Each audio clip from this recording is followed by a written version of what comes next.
Hello, everyone, and welcome to ForcedToPod. My name is Saxon, but you can call me Sax.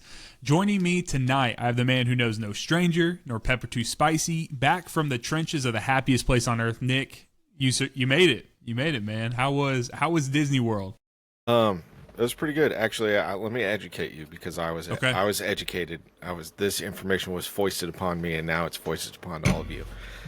Disney World, which is located near Orlando, Florida, in the United States, is known as the most magical place on earth. Okay. The happiest place is Disneyland in California. I didn't care to know this information, but you know how pedantic we are here. My stepmom made sure that we all knew this while we were on our way there, so now I've been correcting everybody else. And it's funny because we were talking about it earlier. One of the girls on my softball team is in my daughter's class, and she was there with her family. And I was talking to her dad at practice on Tuesday, and he said happiest place on earth. And I go, actually, did you know it's most magical place? He was like, really? We took a picture of the sign when we were driving in. I'm pretty sure it says happiest. And then he pulls up the picture. It says most magical place on earth. Oh, man. Sincerely get. Well, I mean, it was just, get wrecked. Nothing like dunking on another dad on the softball team, though. That's Yeah. got to be a good feeling. No, it wasn't. It really wasn't. It's not good knowing. It doesn't feel good knowing this and having to correct people. But You don't feel good being an asshole to other people who are just trying to take their kids to a nice place? When you put it that way, yes, I do. It kind of feels like a bit of a Mandela effect thing, but I think it's just a interchangeable phrasing type thing more because it does exist. It's just we didn't realize that it was specifically for the LA side of things and not. Yeah, that's exactly it. But nobody knew except for my 100%. Stepmom and now everybody that's listening. Yep. So there's about five. Of our viewers. Yeah. Hey, Mom, just so you know. That's not fair. That's not fair. But yeah, your mom already knew, so I'm not sure if that worked out. It was my stepmom. This okay. is my Got mother. you. Walker's dad's never going to find out. Yeah, he will never know this tidbit. I'll tell him at the wedding. The one thing I did find out that helped me, I think I already just intrinsically knew this, but for anyone who is listening and still wants to know Disney facts, and you've probably clicked off the video already if you didn't. So Disney World is Orlando. You can remember that because in the word world is O-R-L for like Orlando, and then Disneyland, L-A is in land. I just remember it that way. So can do that. Mnemonic. Yeah. And last but certainly not least, we have the man who'd rather be outside than wherever he currently is, the world traveler. I am the mountain man. How you doing, man? Oh, it was so good. I guess since the last time we talked, I went to Big Bend, which was sick. Well, we talked one more time since then. Oh, we did? Yeah. Okay. We did. Man, I've completely lost track of time. Oh, yeah. I don't even know. Oh, yeah. We're going to get it all into that. It's been a minute. Everyone is terrified. We talked so much about getting past that golden threshold of whatever we ended up set it up at 20, 21, 22, whatever. Yeah. But tonight, we're coming back. We made a spring break, but we are back with episode 23 of the podcast. My dad only hit me up about 4 times being like, hey, when's that podcast drop? And I'm like, well, sorry. But remember, if you're here, we're thankful you're here. You can like and subscribe wherever you listen, and you can join the conversation on Discord with us. We've been talking a lot about sports recently, been talking about some economy stuff, getting into it. So bit.ly/ForcedToPod Discord. One more time, bit.ly/ForcedToPod Discord. So, boys, let's get right into it. What the heck have we been up to? What's been going on? So, Walker, where have you been? Just hanging out, working, man. Just working. Just been doing my thing. This weekend, I went fly fishing, which was lovely. Burned the ever-loving out of my legs, though. Really? Sunburn? Yeah. No, totally forgot my very sexy long sun pants and wore my shorts instead, and I regretted that decision. But were you otherwise, fly fishing in boots? Like, do you just have like a middle portion of your like cap. It's just like no, 6-inch so strip in the yeah, back of his no, leg. I don't use waders. I use Oh, like okay. little neoprene socks just to keep the gravel out of my feet, I gotcha. basically. I gotcha. But the water's so warm, like I don't need waders, right? I Because see. like I don't give a shit if you're wet or not, but like the whole point of the waders is, I mean, in a lot of cases, is to stay warm, right? Yeah. And I you thought it know, was to look cool. I did too. The Yeah, waders it's to and tell the hat people you have a and lot the of money. vest. Actually, that's how you. But is it that's how really? Yeah, no I- joke. I would've had Anything any clue. outdoors, hunting and $100, dude. fishing is Really? Yeah. Like a nice pair of Patagonia waders is actually $800. Is that just because the word Patagonia was before the Partially, waders? yeah, but Okay. like a sincerely good pair of waders that's going to last you for years is a very, very expensive piece of equipment. Huh. We Um, use I just looked them up because I wouldn't have known the material, the neoprene, like by name, or the material by name. Heather and I both have a pair of these because we use them for sand volleyball when we're playing late into the fall and in the winter. So we just stopped using them because it's gotten warm enough here in Louisville for us to go barefoot again. But the sand is so cold that you do that. But man, I played for a while before I picked these up. I just played in normal socks, and I'd have to take them off mid game and just shake them out because I didn't go with the intention on wearing my socks during play. It just it was too cold and my feet were going numb. So I'm like, all right, I'm gonna put this on. So it technically was better, but it was horrible. But yeah, wearing these are great. So It's literal keep sandpaper. my little feetsies warm in the river. It's really nice. So that's like the only thing you really need because otherwise I was just like, I just wore whatever shorts I had because it's sort of an impromptu trip. I had a free moment, scooted up to the river and I'm tossed a not line. sure that I'm equipped for an impromptu fly fishing trip. Other than I do have the socks. That's it. But I couldn't just on a whim go and do that. I do have my rod, socks, and flies and stuff in my truck at all times. we are Just in locked and case. loaded, You never ladies know. and gentlemen.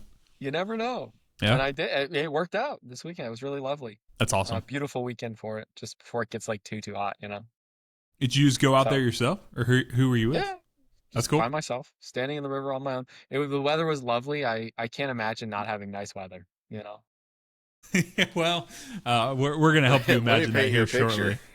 Yeah. Paint me a picture. As we were just Paint me a looking at picture. pictures of the Hick Filet now here in Louisville because the sea got knocked off by a tornado last night. But Nick, what you been up to, man? Besides driving through a thunderstorm at 11 p.m. last night to pick up a generator that I ultimately didn't really need.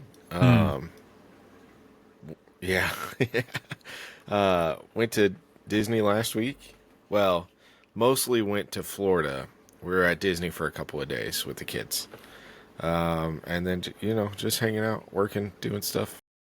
Is the Disney visit over multiple days? Is that a drive-in, drive-out situation? Or were you staying while you were there? So my parents live, my dad, my stepmom, and my sister live on the Gulf side, just south of Tampa.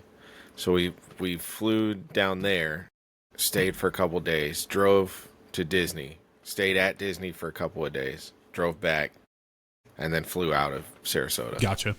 So it's only like about a 2.5 hour drive, depending on traffic, to get to the park.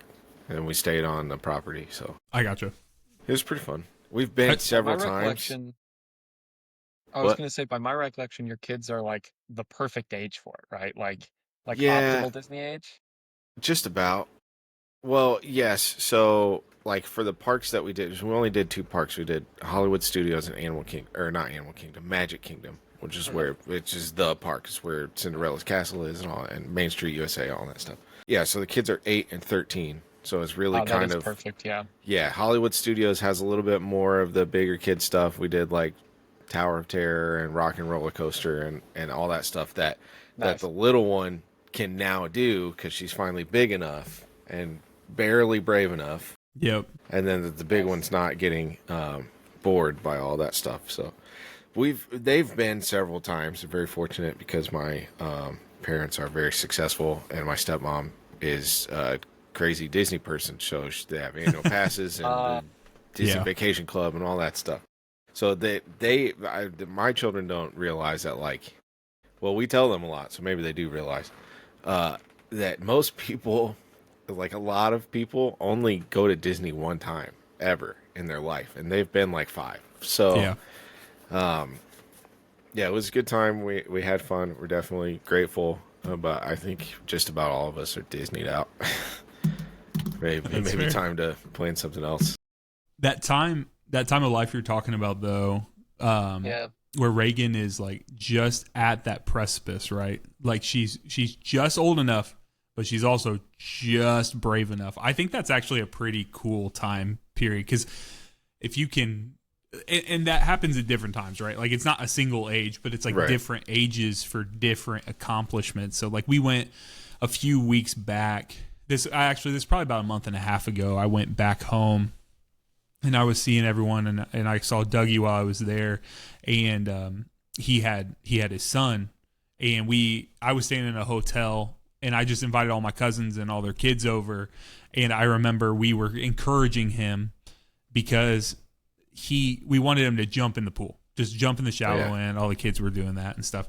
Yeah. He's had some like inner ear issues, like just bad ear infection, stuff like that, and some of that has to do with getting water in his ears and things of that sort. But we got him some earplugs, and we're working him up, right? We're like, okay, like there's a real thing here, but we prevented it. We got the earplugs, and so we're doing that.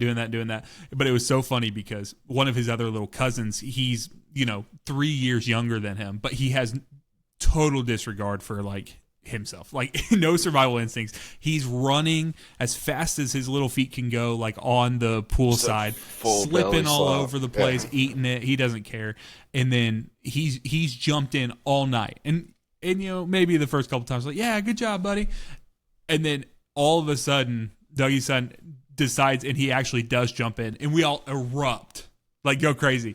The other one's looking around like, what the heck? It's like, you haven't done that one time for me all night. So it's like, it's all contextual. So, but yeah, that's cool. That's cool that she was, you're kind of at that age there. Cause I feel like then you flip on the other end, and it's like, I don't know if you get this at all with Riley at all, but like, it's the feeling of like, oh, I'm too cool for this. It's like, I don't, I kind of really want to do it, but like, I'm, it wouldn't be cool for me to do. I remember going through that stuff myself, and when I was growing up.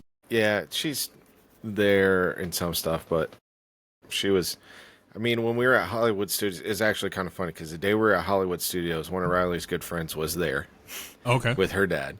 So she went and hung out with them for a couple hours while we were doing other stuff. And then the day we were at Magic Kingdom was the day that Reagan's friend was there.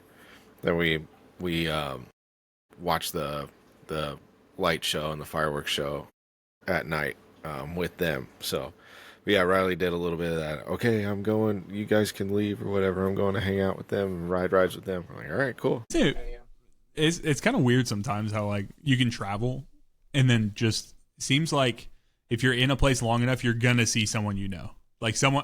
I guess Disney, that's a little lower bar because that's like such a central place.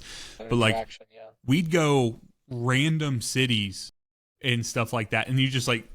And it's not necessarily someone that you're like super close to. It's just like I recognize that person from my hometown, like whatever. So yeah, I definitely get what you're saying. But this was like spring break. Yeah, they all go to the same school, and we all knew beforehand, like, oh hey, we're gonna be down there this day. I'm like, all right, cool. So like the Reagan's friend is on her softball team. I messaged her dad on Wednesday when we were there, and I was like, hey, we're at Magic Kingdom, and so we linked up that way. It wasn't a happenstance, but yeah, I get what you're saying. It does. Yeah, it's always interesting. It's not a very big world. Yeah.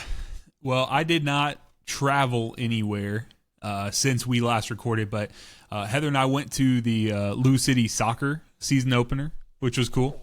So if you guys drive into Louisville, Nick, you've probably seen the actual soccer stadium. But as you're on 64 and you're heading out towards the east, they've set up a horseshoe-shaped soccer stadium that faces the interstate, and it's awesome. I've always wanted to go the last couple of years that we've been here, but we didn't. I don't know. We just didn't pull the trigger on it. Whatever. It was sick. It was a really good time. It was kind of one of those things. We were talking today, actually on Discord. Nick, you brought up how much you like Victory Field, and I think for me, like I like the Slugger Stadium for the Louisville Bats here in Louisville, but Victory Field is like another level up, like for real. And I think it just has to do with the quality. Like you can tell that they really care. Like they work really hard. Mm-hmm. They want it to be like the field is always nice at Slugger Stadium, but like, the stands aren't in the best shape, and they're not, they're not quick to pick up trash that gets left around, things like that. But dude, the soccer stadium is pristine. It was the opener, right? So like they're going to be on their game a little more then, but we were very impressed by that.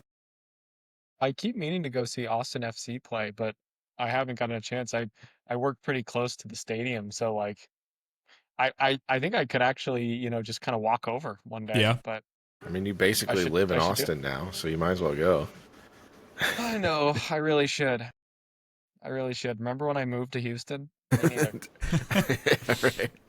Your fiance in theory, does. I do. Yeah.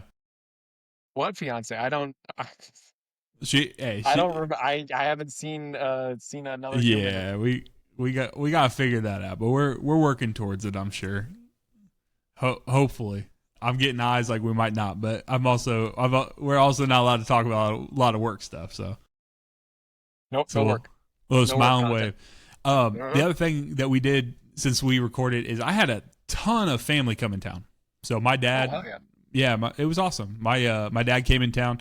He is in a very dedicated, very serious fantasy baseball league, which surprising to no one. This does not surprise me. Yeah. Right. No. So somehow he got connected with these guys. I don't remember how he did it. He told me. So sorry, Dad. But anyways, he came down. They were drafting in person over breakfast in like Western Kentucky, like right under Evansville. Well, Louisville and Evansville are still like, 2 hours and 15 minutes from each other. So it was like 4.5 from where he was. So he just stayed with us because he would have had to get up at like 2:00 in the morning to make it to breakfast if he left from home. So he left at 5:30 from our house. Like I got to see him the night before, but then he left before we even woke up. So yeah, he came in town. And then the next week, Heather's family came in town. So her mom and sister came in town to hang out. The next week after that was this weekend, this past weekend, my cousin and her husband, it was their anniversary. They came in town. And so we went out to dinner with them, and we went across the walking bridge that goes into Jeffersonville, Indiana. So it kind of connects there, and you're able to go across. We went out to dinner on Friday night, and all of a sudden, like we always brag, and one of the things when we moved to Louisville, we're like, we love the difference in traffic between Louisville and Indianapolis.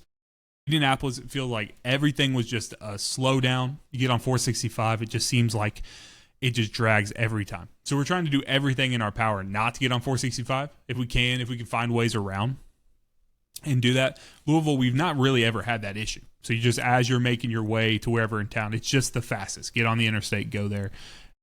Until this weekend. We get on there, and we had no idea what was happening, but all of a sudden, just the CarPlay in my car just starts ticking up. And I just see blood, like it's just could not be more red on the thing. And of course, we're heading towards like a restaurant with a reservation and stuff. And I'm like, what has happened? Of course, time sensitive. And we're not even creeping, boys. We are completely like I could park. I could put my parking brake on. Like it was shut it off and save gas. Essentially. So we're sitting there and we're just kind of looking, whatever. And you can see like where we were like it was kind of making a bend to the left, and you could see that cops were flying through. They were coming down. We had to do the thing where they were trying to drive right down the middle of the interstate and on a two lane highway, and we're like having to part like onto the medians and stuff. And so we get everyone through. The emergency personnel stop coming through, and we're like, okay, surely they're going to at least get things kind of moved or clear us up or do it. Nothing. We're not moving. And then all of a sudden, about a half hour later, I was on the inside lane. It starts creeping forward. And I'm like, what is going on? Half an hour? I would have been. Dude, an hour. This is only half of the time we sat there. Oh, so my God. a half an hour later, we're just creeping forward. And I'm like, why? How is our lane moving? What I realized is a little further up, I couldn't see it because of how the cars that were in front of us were tall or whatever. People were driving across the grass median and doing a U-E onto the other side, which immediately struck gold for me. Like in my head, I'm like, absolutely, we're doing this. But we're driving Heather's car. So me and my cousin Crystal, we are both of the same mindset, like absolutely do that as fast as humanly possible, get us out of here just so we can get on with our life. Like if other people are doing it, we can do it too. And then Heather and Crystal's husband Josh, they're both of the mindset like literally we were joking that they would still be sitting there had they not cleared it up. Like they would still be there. They're just like that type of person. They're like, oh, surely, it's kind of the sunk cost fallacy. Like they're just like, surely they're going to get this open any moment now, and do that. It took them 5 hours to open up the lanes. And we found out that, unfortunately, a guy on a motorcycle was weaving in and out of traffic. He clipped a car, and it launched him off. He died nearly instantly. And then they had to, for whatever reason, they had to kind of recreate the scene of what had happened, I guess. I don't know. That was the explanation on the news page. And it completely locked down like the busiest highway around Louisville for 5 hours. It took them 5 hours to do it. So it was insane. Once we got up there, though, we were probably there about 45, 50 minutes. I'm not even kidding. My blood was boiling by the time we were done with it. Yeah, obviously, I losing it. Obviously, I understand what happened, but it's just one of those things like, is a tough situation, right? Because the bend, like the other way of traffic was coming through, and their bend, like there wasn't a good way to flag them down or to get them into one lane and then for us to safely turn around without impeding the other lane of traffic.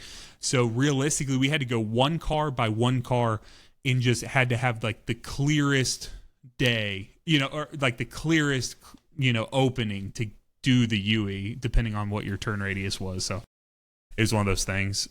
So yeah, that happened. And then interestingly enough, this was completely separately scheduled, but my cousin Crystal, her sister, Melissa, everyone in that area is on spring break. And I've been inviting them for months separately, like talking to them all and saying, hey, you should. But then when I have texting conversations, right, like I'll be like, hey, you guys should come down, whatever. And it just kind of all culminated this one weekend. And they're like, hey, the kids are on spring break. Could we come down and visit you? And I'm like, yeah, that's great. But Crystal and Josh are coming down too. So do that. And they're like, well, we don't want to impede. I'm like, no. They're staying in an Airbnb, whatever. I got it all worked out. My cousin Melissa and her husband came down with their 6 total kids in their combined family. That's a lot of kids. And dude, it was like an awesome weekend. It was really, really fun to have all the kids around. We don't do that very often. We did. Yeah, we broke out the Blackstone for the first time for the season. It got absolutely torrentially downpoured on last night, of course. We brought it out and then it got absolutely destroyed. I mean, we have a cover on it and stuff, but man, it was awesome just to see the kids just took over the basement. Like they walked down there and they were just like dibs, threw all their stuff down on the couches and whatever. Like they all sat. They slept on there for 2 nights. Like we didn't even have to worry about not having beds for them, whatever. They didn't care. Like they thought it was the coolest thing ever. With a cardboard box as a blanket. Exactly. Like that was the vibe. They were going to have a good time. And so I appreciated that. And we did Blackstone breakfast on Sunday and we did, Italian night, whatever. And then we did movie night the next night, Sunday night after everything, and just kind of did like a dope staycation with them. It was a really good time. But to the point we were talking about earlier, like the ideal ages for kids, they have hit that. And we had some deep conversations about okay, what was the hardest one? So my cousin Melissa, she has 4 kids, 5 biological kids. 4 of them are from a first marriage. And then there's an older girl who is from another, the husband brought in. And then they together have a biological daughter that is very young. 2, and so my 6. Yeah, so 6 total. You said 6 total. Only That's one is a not lot. hers biologically, if that makes sense. And so I was asking, I was like, where is that threshold? Like, what was the hardest one? And so she had brought up that she thought the hardest one was number 2, like going from 1 to 2. Now, I didn't really count just doing 1 because that's all very new. I was trying to figure out like what was the hardest transition adding there. And then she said, like, it's kind of just an exponential thing. Like when you get, when the oldest ones are getting older, they're taking care of the younger ones and kind of like they know what's right and wrong from the parents' perspective. So they start handling some of the disciplining and some of the like keeping in line. And then the younger ones are watching the older ones to see like, hey, we're chilling out at this restaurant right now. Like it's time to settle down, things like that. So there's also a pretty steep drop off on like how much you have to do for a kid when they reach a certain age. Like right now, really the most that I have to do for Reagan is like get stuff out of the cabinet that she can't reach. And even then, to do that for Heather though. She can, right. So she can climb on the counter and get what she needs. Sure. But yeah, and like drive them around or cook dinner or whatever. But sure. I mean, Basic Reagan can use the microwave. She can make herself a bowl of cereal. So like, there's a time in your kid's life where you have to do literally all of the things. Yeah. And you still have to do all of those things for yourself and help your wife or your partner or whoever do all of the other stuff at the house. And then, it starts a pretty exponential decline, I guess, where like once they start learning skills, it goes down. Yeah. But yeah, I can't imagine. 6 is. We have a neighbor, catty corner from us. He's got 11 kids. Granted, most of them are like adults now. Yeah. But still, they fostered a lot of children and stuff. But I see. It's 11 is insane. Yeah, it's crazy. That really Walker. Chloe's family is pretty big, isn't it? Her like extended family. Yes. Yeah. But not that big. Five aunts and uncles. Well, 5 kids, including her mom. So 4 aunts and uncles, gotcha. And so on and so forth. So yeah. It's going to be a big portion of the wedding, actually. But yeah, no, not 11. I mean, that's, I guess at a certain point, like, it's mostly a cost thing, right? Than a like, I don't know. I guess I think probably if I, as somebody who does not have children, my impression of what the hardest child would be the one that makes you not be able to fit in your current car. When you go from that to like that 4th kid or whatever, you don't have the back row. Van or something. Like, yeah. Yeah, they were telling me, I was talking with Melissa's husband Austin, and we were driving down to the gas station or whatever, and they had it's a new to them van, but new. Like they had it for a minute, but I hadn't seen it before. So I was asking him about it and stuff. It was like a Honda Odyssey or something like that. And I said, my mom had one of those. And I was like, so did you, I was like, when did you get this? He said, about a minute after we found out that Sawyer, their youngest, was, they were pregnant with her. And he's like, because they said we could barely fit the five, so 7 of them in the one van they had, and the other vehicle was like a sedan. Like, they could only get a couple in there, but they said no, we ended up trading in the sedan. We used that van that we can barely get in, but we needed one that we could like sure thing get us all in. And then, obviously they needed their bags and stuff to come down and everything. And they were only coming in, for like a day and a half, 2 nights. One full day. They're double vanned up now. They are. Yeah, they are, because full send. I mean, they had to. So it was a nice van though. It was nice. Buy a limo. Honestly, man. Honestly, so, but yeah, that was a really, really cool experience, and it was funny sitting there with Heather. We'll talk over the weekend and stuff as we're planning or whatever a few days before, and then we do the like put in the grocery order and then just go pick it up, whatever, and then so we can place the order while we're standing in our kitchen. And me growing up, like obviously Heather had her 2 siblings, but like she wasn't buying groceries or doing that. So obviously her mom was doing that, and I wouldn't say that I was really buying groceries, but I helped a lot with like cooking for a lot of kids and stuff, whether it was doing stuff at our church growing up or had a lot of cousins, things of that sort. My aunt for a long time, she had a daycare that she ran, so it kind of helped like do that. And understanding that like kids are like pretty picky, and they also don't, like most kids just don't eat that much. So like we were trying to scale a whole lot, like, you know, when we're looking at like, do we have enough or whatever, it was either like we were initially shooting way too low or trying to go too extravagant. I'm like, all right, we need to really round off the edges here and just sit here. So like we went over to Sam's Club and we got a couple of like their made pastas, like the chicken Alfredo and then the baked manicotti. I'm like, one of these and all the garlic bread. Like that's what I know. Like the kids are gonna do. They're gonna be all over that. And literally, we had like 2 pieces of garlic bread left out of everything because we had some. She's like, yeah, I think this will be enough.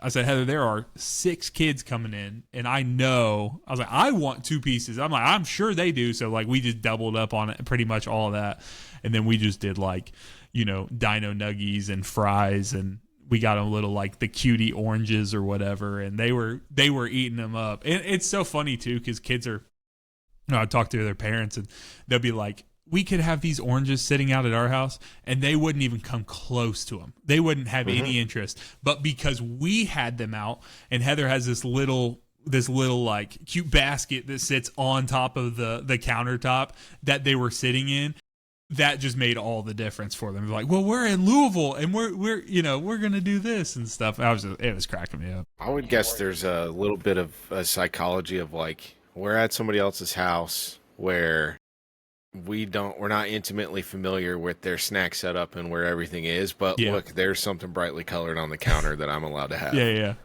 And that's not a conscious thought. Kids don't have those usually, but no, God, no. Yeah. I barely do. Yeah, right. That's fair. And then Heather did go. She knocked out of the park. We did when we did our movie night. That's one thing that was her doing. She's like, yeah, we're gonna do a movie night. She went. She got a bunch of candies, but the problem is, BK was stimming all weekend. Yeah. With all those kids, like Chai, he doesn't know any different. Like we've only had him like a month and a half, so he's like, oh, maybe just randomly every month and a half we're gonna have a ton of hooligans around here screaming bloody murder. So he got over it pretty quick. BK knows, like after the last 7 years, he's like, oh, this is not a normal thing. I don't know what's happening right now, and so he was stressed. So Heather was looking out, you know, checking on him, whatever, let him into the bedroom so he could just go and chill under the bed, like as far away from us as possible. Well, we had started the movie when she got down there and she came over. She's like, should we pause to do this? Well, a couple of the kids that were getting kind of restless, they were locked in. We watched Mufasa and they hadn't seen it yet. And I didn't care one way or another for the movie, but like they were locked in. I said no, and she's like, well, I have this candy and stuff, and it was kind of getting late, and I'm like, I don't know, like if we should give it to him or whatever. Just, and then send it. She went back there. She had little red Solo cups, and it was genius. She just went. She filled up like the bottom third of it just with a mixture of candy. And instead of taking the time and asking them like, hey, what do you want? Because then that turns into a whole thing, right? Like they're like, well, I don't like this. I want, whatever. We just like in the middle of the movie, we just handed them a cup and they looked at it and their eyes lit up every time. Like when they saw, because they had no clue. They're and just then dumping it in their. It almost felt like it was illegal to them. Like they were like, I shouldn't be having candy this late and stuff, but they thought that was so cool. So like, shout out to Heather. That was all her doing. But look, yeah, it was a great. Your mom, but I got some Sour Patch for you. Just on the low, in a red Solo cup, of course. So nice. Yeah. So one night it did go crazy, and this will take us into the next topic. They started looking. One of the kids is old enough to have a cell phone, and they were passing it around checking that weather app. Oh. That's not where I thought the one child with cell phone access was story was going to go. No. They're not at that place, but no, they started hearing some, because they're in the basement, but we got the little quarter window at the top, whatever, and so they start seeing the lightning and stuff. But you couldn't hear it in the basement and stuff, and they started seeing the lightning, so they start passing the phone around, looking at the app. They get the radar pulled up. Yeah, I'm like, what is going on? I was like, you're just like Heather, so. But yeah, we Nick, you were explaining a little bit of your weather related journey you were going through last night. You said your sump pump's been going full tilt recently. Yeah, you probably hear it, Mike. See my every time it goes off, my little window in the software lights up like I'm talking in my microphone. Well, I don't know. A lot of people probably know Central Indiana has been getting smashed with storms recently. I think there were 3 or 4 separate tornadoes last night alone, which is not the norm. I was talking to my boss who lives in Florida this morning, and he was like, that's not normal, right? I'm like, no. We get a few a year usually. But like so here's how it started for us. I was fishing yesterday in the little pond by our house. I was catching a bunch of crappie with my little rod and reel, and I'm like, I can see the clouds are rolling in, the wind's blowing real hard. We knew it was going to storm later. So I get home, the kids, we get them ready for bed. It's almost bedtime. The Pacers game just finished, like everything's winding down, and then power goes off. We're like, great. And I knew 30 minutes before the power shut off, I knew I should have plugged my cell phone in. So, because I was at like 30% battery. And so the girls are freaking out. Well, the children are freaking out. Kristen is a classic Midwesterner where she's outside watching the storm come in and getting all geeked out about shelf clouds and whatever. I don't really care for storms. Like, my biggest thing is that, like, I don't want any damage to my property. I don't care. I'm not like afraid of the tornado, right? I don't feel like I should worry about dying in a tornado, but I don't want to have to replace my roof or like my car or whatever. It's going to be a real pain in the butt. So the power goes out. The girls are freaking out. They're like, well, we're going to sleep downstairs, on the main floor. And they're like, asking if they can sleep in the basement. Like, do we need to go down in the basement? And then it starts, the wind was blowing. I mean, it was whipping probably. I think they said like 80 mile an hour gust. Wow. Which is a lot. Yeah. That's pretty fast. And there came a point where the girls had already come down to the basement, and Kristen and I are standing in the kitchen, and it's still sort of light out. So we didn't have like flashlights and stuff upstairs. And the wind starts going hard. And we both look at each other, and she was like, we should probably go down in the basement. I'm like, yep. So we did. Obviously, we didn't get hit with the tornado. Everything's fine. We didn't even have any damage. Like, the stuff in our backyard didn't even really blow around. My biggest concerns were, one, the pool was pretty full because it just has a permeable cover on it, just a safety cover during the season, so like nobody walks on top of it, falls in, it drowns. So it was getting pretty full, so I needed to siphon water out of that. Luckily, behind the house, there, like in the easement between the backyards, there's a low point with a drain, like a main, a drain that actually I think goes out towards the pond. And so I can just put a garden hose in the pool and start a siphon into that drain, and it takes it away from the house. Which I did, but I did that at like midnight while it was pouring down and I was getting soaked. It was a whole problem. But my primary concern is that we have a sump pump in the basement, and I have a battery backup for it because last year in the spring it got all the way full, the sump well, and then our power came back on. We lost power for like half an hour during one storm or something, and there was so much water in the groundwater. The sump well was completely full without flooding over before the power came back on. So I bought a battery backup, and it's supposed to last, I don't know, 4 hours, I think. And it was quickly dwindling in capacity. And I'm like, this isn't good because I don't know when the power's coming back on, and I don't own a generator. Fortunately, there's one in my dad's condo in Indiana, because they live here half the year and Florida half the year. And they use it for like tailgating at football games to power a TV or whatever. So it's in the garage. I know the garage code. It's a half an hour drive on a normal day. And this is not a normal day. It's like 50, 60 mile an hour winds and a thunderstorm. And like I had to take a different route because the route that I normally go is back roadsy with a lot of trees. So I'm like, I can't go that way because if there's a tree down and I have to turn around and backtrack out to the main roads, then it's going to take forever. So I take all the main roads. This is at like 11 o'clock when I left the house. The battery backup on the sump pump said I had 140 minutes or something like that. So I'm like 2 hours, 2.5 hours, whatever. That's plenty of time. I stop halfway at a Walmart Supercenter 5 minutes before they close to find out, to just run inside and see if they had any generators. So that way I could just buy one and go home and fire it up. They did not. So then I get back on the road and I call Zach because he lives right down the street from where my dad's condo is. And I'm like, hey, can you do me a favor? I'll give you the garage code. If you go over to the condo, grab the generator and just meet me like up the road. I'm on my way. I'm driving. I'm going 70 miles an hour in the pouring rain. Wipers are going as fast as I can. I'm like at risk of hydroplaning or being blown off the road. And it's faster than I normally drive on that highway in regular conditions. And I'm like, yeah, if you could get that and just meet me like halfway between here and your house or whatever, that'd be great. And so he goes, and my phone service was cutting in and out, so I can't. Of course, yeah.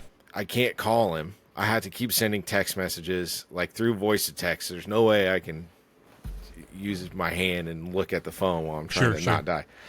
And so I'm giving him the worst directions on how to get to the condo and get into it. And so he was like, I went up to a garage and pressed the numbers in, but it didn't open. I'm like, that probably wasn't the right one then. Probably wasn't the right garage. But the condos are like a duplex kind of.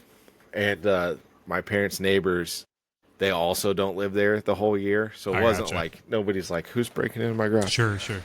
So I ended up just getting there before I got them squared away with which one it was. But where their condo is situated, you have to take a windy, hilly, like wooded, prone to landslides and flooding.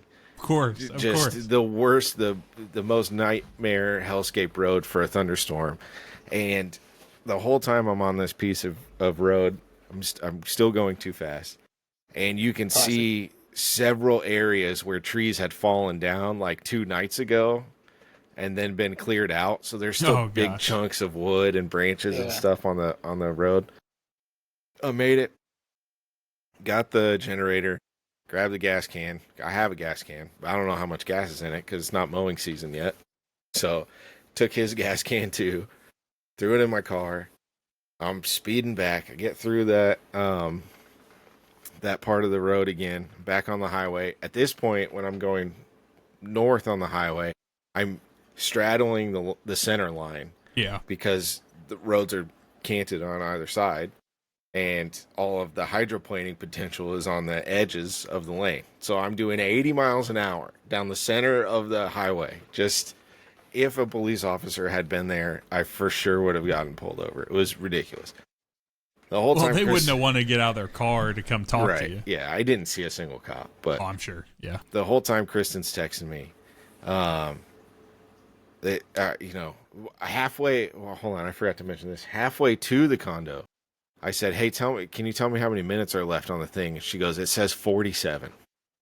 And I'm like, I'm 50 minutes away on a good day from getting this and getting home. This is not good. And so, on the way back, I get a text. It's like, hey, the battery backup it's just constantly beeping now. I'm like, great. That means it's going to stop working. Yeah. And then about 5 minutes before I got home, I got a text that said, the pump hasn't kicked on in a hot minute. And I'm like, great.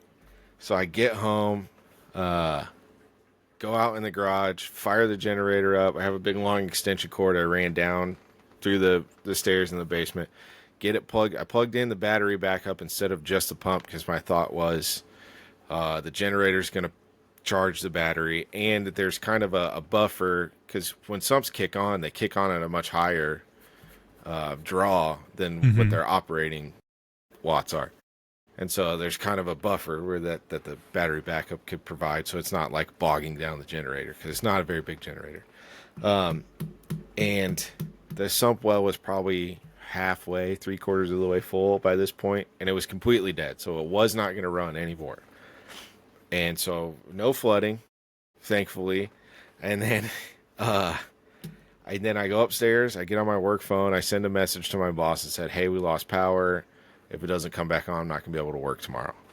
And then literally 5 minutes later, the power comes back on. Classic. And I was like, you've got to be kidding me. Yeah. First of all, it's midnight.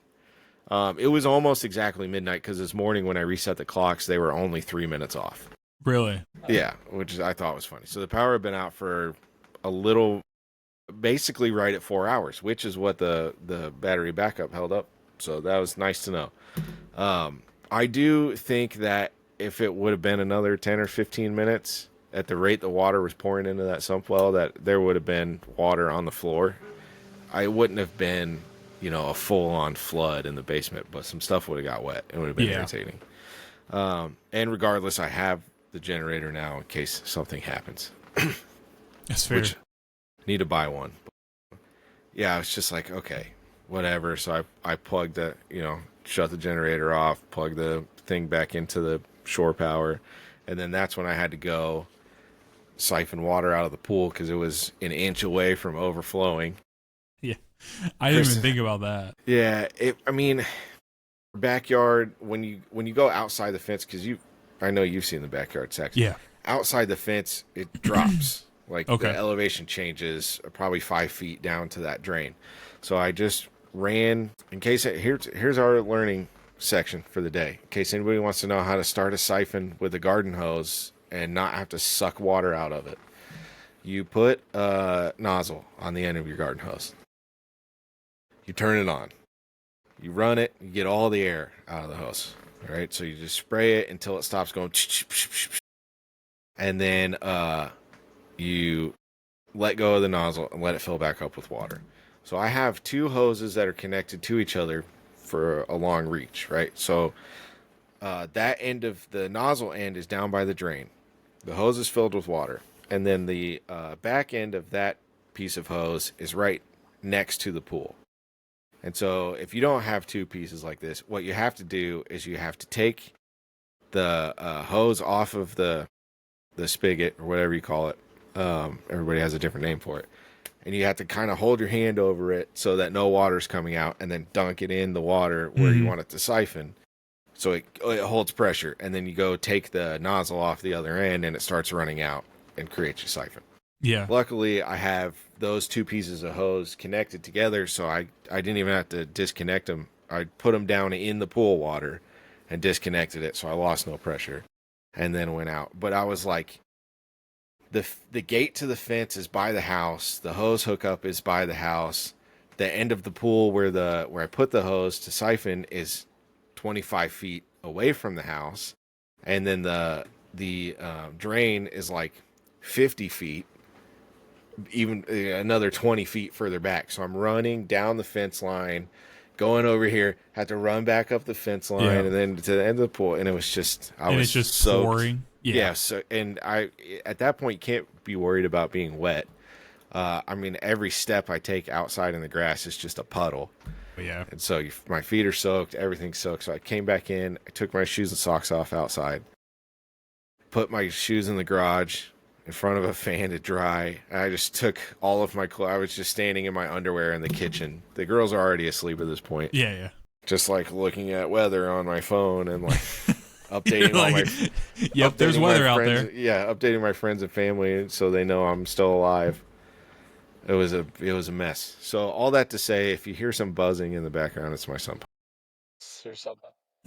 keeping you upright. So yeah. So while while Nick was saying that, if you're watching the video podcast, you saw there were a couple of gnarly images of Brownsburg and Carmel, Indiana, and stuff. Yeah, Brownsburg's basically right up the street in terms of tornado distances.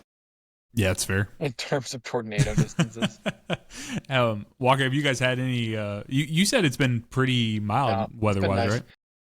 Austin is pretty mild weather-wise. You get hail every once in a while. I did when I was in college. Harvey hit Houston when I was in college, which is a big hurricane.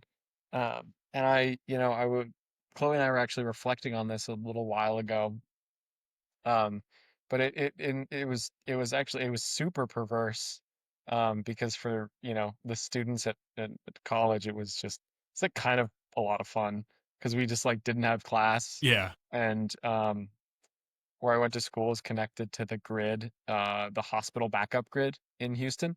So you didn't lose power. Yeah. No, Wow. We absolutely did not lose power, and we're on an elevated spot in Houston as much as anything is elevated in Houston. So we basically just had a week off class, and people were still like there were incredible folks working for the school who like came and still cooked for us and stuff. Wow. Like the cafeterias had food, which was incredible. Those people were, I mean, just sincerely incredible. So after it was all done, we're like, wow, this was like super easy for us. So I did a lot of volunteering around then to like go clean up houses and stuff.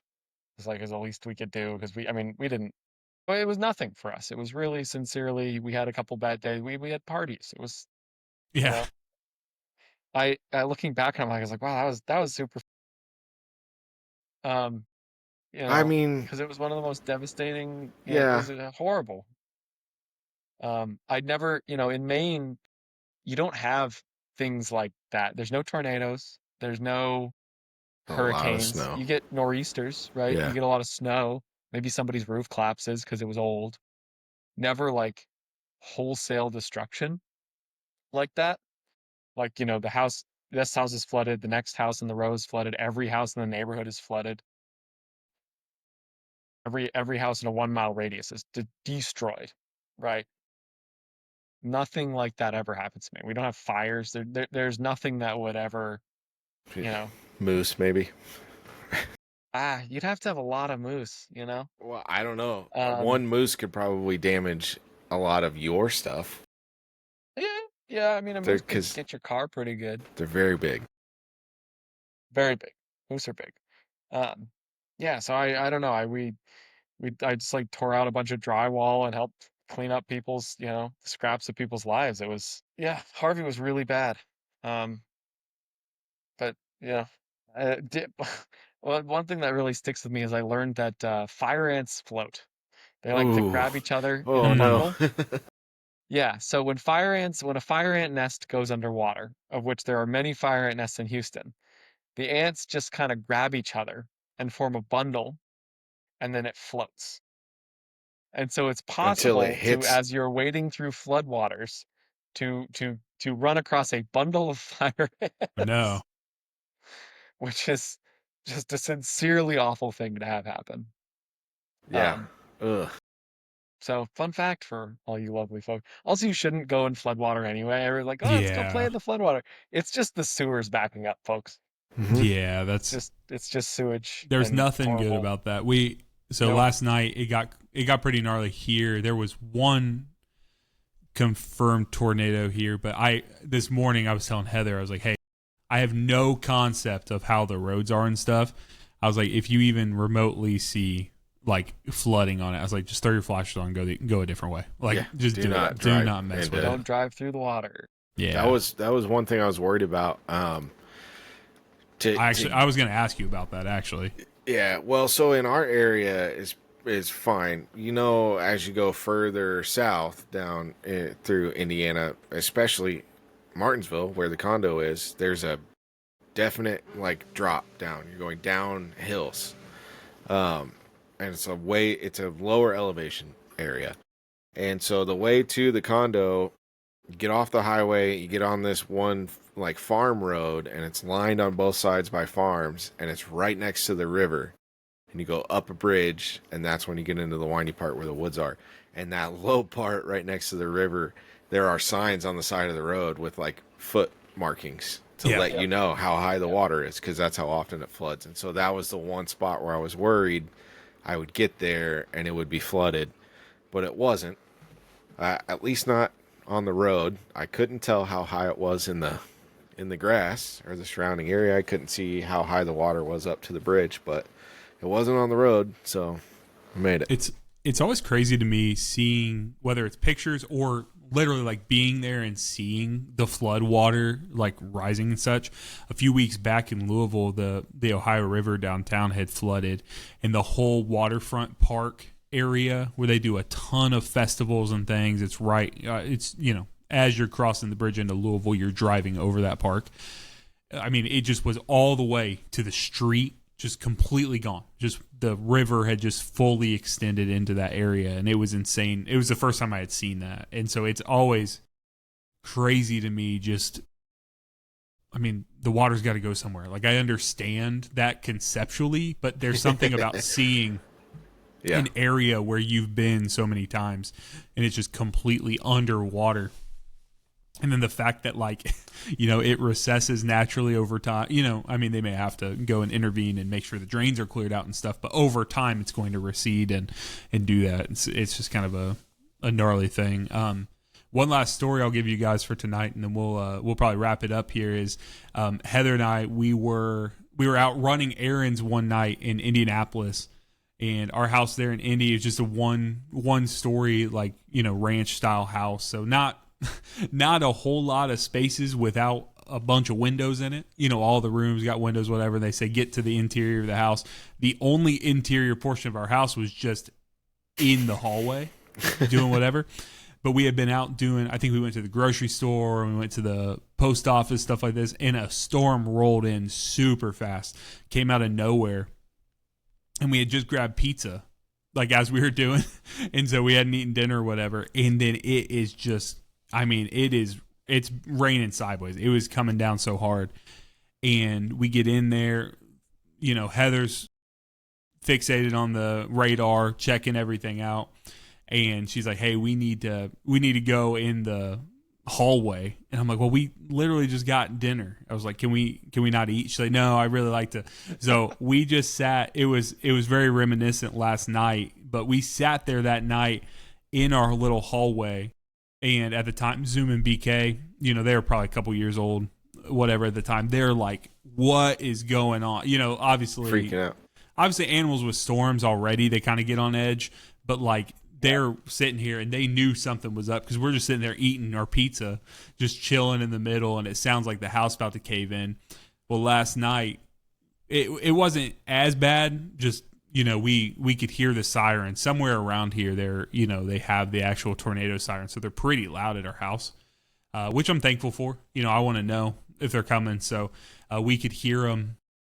Heather's like, hey, can we go down to the basement? We do that, and then we started hearing it started to ramp up, whatever. So we went into this little nook that's right outside my office down here, and that's the first time. So BK came down, he was hanging out with us, and then Chai, I could just hear his little bell. He was upstairs, I could hear his little bell as he's coming down the stairs. He pokes his head around, sees, he's like looking around, like, literally I see him take like a triple take, and he comes down, hangs out. He's just sitting there with us, and we rode it out for a little bit, and then they turned the sirens off about 20 minutes later. But yeah, we were good. We didn't have any damage, nothing crazy to the property here and stuff, but it's supposed to be kind of gnarly. It was thundering today and stuff, nothing crazy, and it's supposed to hit tomorrow too. So if you're out there, stay safe, y'all. Stay safe. Weather's crazy. Take it serious. I know we don't have anyone in our direct family who've been hurt by that or anything, but yeah, take it serious. If you see anything out there. So, any last words on the weather, folks? Yeah, grab a beer, stand on your porch. I was just looking it up, and I didn't realize Harvey's actually tied with Katrina in terms of like dollars of damage. Yeah, it's interesting because really, Katrina basically destroyed a whole state. Oh yeah, well, I mean, Harvey was bad. I guess. Bad. the population density is not helpful in that situation. No. Well, okay, so Katrina killed a lot more people. I think only 100 people died in Harvey, right? Right. Like over 1,000 died in Katrina, but it Well, was the same amount of dollars of damage, more that's or a less. socioeconomic issue, I think. Yeah, but like, what's the impact to everybody's life of, your car's destroyed, your home's destroyed? Like, Yeah, okay, yeah, you didn't die, but which is nice, but I man, guess, Yeah. but now you don't have anywhere to live. right. No, I mean, there are some crazy books about Katrina. Chloe recommended me one at some point, but they're like some about the hospitals in New Orleans during Katrina that, you know, are completely bananas, but Yeah, a little man, light reading before bed. yeah, I feel guilty that I kind of lived through like one of the worst natural disasters in Texas and sort of just like sat Yeah. in a building and I don't know, read a man. I book, mean, I understand the sentiment behind what you're saying. It's just yeah, one of those things, like, everyone deals happens. with, and you face, you face issues in their own way. It's like, I know for Nick and I, like, during COVID, we got to just go home and work from home, and We got to play Right. Fortnite. yeah, may or may not got to So play weird, Fortnite right? every day and hang out. And honestly, that's probably without COVID. I don't know, like, that because like that's when we got in Discord together and Right. stuff like that. Yeah. Like, I don't know that Yeah. we'd still be doing this. And then like, but we both had a stable job at the time because we had to go. We had to support everyone remotely at Yep. that point. So Yep. I don't know about Yep. you, Nick, but I never once worried about my job during COVID. I just mentally, I mean, I was like, keep us at that point. Where I was mentally, I was like, keep us at home as long as possible. Like I was kind of there. Yeah, But I didn't like that job at home as much, just because it was easier to do that job on campus, I feel like. But that's fair. at the time, yeah, it was good. It was fine. But I think contextually, like, you could just go a few counties north, right? And you have an entire county of people who genuinely did not believe anything was happening because they weren't in a densely populated area, seeing people that are, were, Yeah. being ravaged by, this coming through like a wave. And so it's crazy just like how, like, with these things in the world, like, based on your present situation, like, things you can sometimes control and things you can't, like, how people can have such unique experiences with them. So Yeah, COVID was wild, but yeah, no, all you can do is I I forget about it sometimes, which is insane. yeah, the But time warp of it all, like the oh fact my God, Crystal and Josh, or my cousins that came down first that we were talking about being stuck on the highway with, I actually married them during COVID. So I officiated their okay. wedding, and we just did a small backyard thing because it was during COVID, and it was us, her mom, and then like a bunch of people on FaceTime. Like, and that's how we did the ceremony. And so we were talking about that because it would have been around this time because they were coming to for their anniversary, they were celebrating. And it was cool that we kind of got to celebrate 5 years with them, someone said it out loud. I was like, I cannot believe it's been 5 years since COVID happened, and the time warp of that. It's just crazy. I actually attended a wedding during COVID, and it was a full-blown wedding. Really? It was like nobody wore masks. It was at the same venue that we got married at, actually. Oh, really? Yeah, but it was on July 4th, so it was hot as hell. Everybody, it was just burn the virus away. Yeah, everybody went and attended it as if there was nothing going on. I remember hearing about people doing that because they were like, hey, we want our wedding pictures to not have Yeah. a bunch of masks in it and stuff like that. And so I'm, just, yeah. I mean, hindsight, it's just like, hopefully no one got sick from that. No one died from it. Well, but nobody died. Yeah. It was all, I mean, yeah. you can't, it's I like, guess a wedding's mostly. Well, yeah. yeah, Who knows? All right. We're 5 years past it anyways now. So what's the, statute of limitations on stuff like that? Not that it was illegal. Allegedly, nobody had masks. Allegedly. Allegedly, I was excessively speeding in bad conditions last night. Yeah. Yeah. Allegedly, there's asterisks everywhere. Well, y'all, it's been great to come back, do that. Episode 23 is a wrap. We thank you guys if you're still listening. We'll be back. So we're just three dudes doing this on the side, and we're just doing it the best we can with our schedule. So we appreciate you guys for listening, for doing that. One more time, make sure to visit bit.ly/ForcedToPod Discord if you want to come chat and talk with us, hang out and everything. You can do that. So until next time, be well.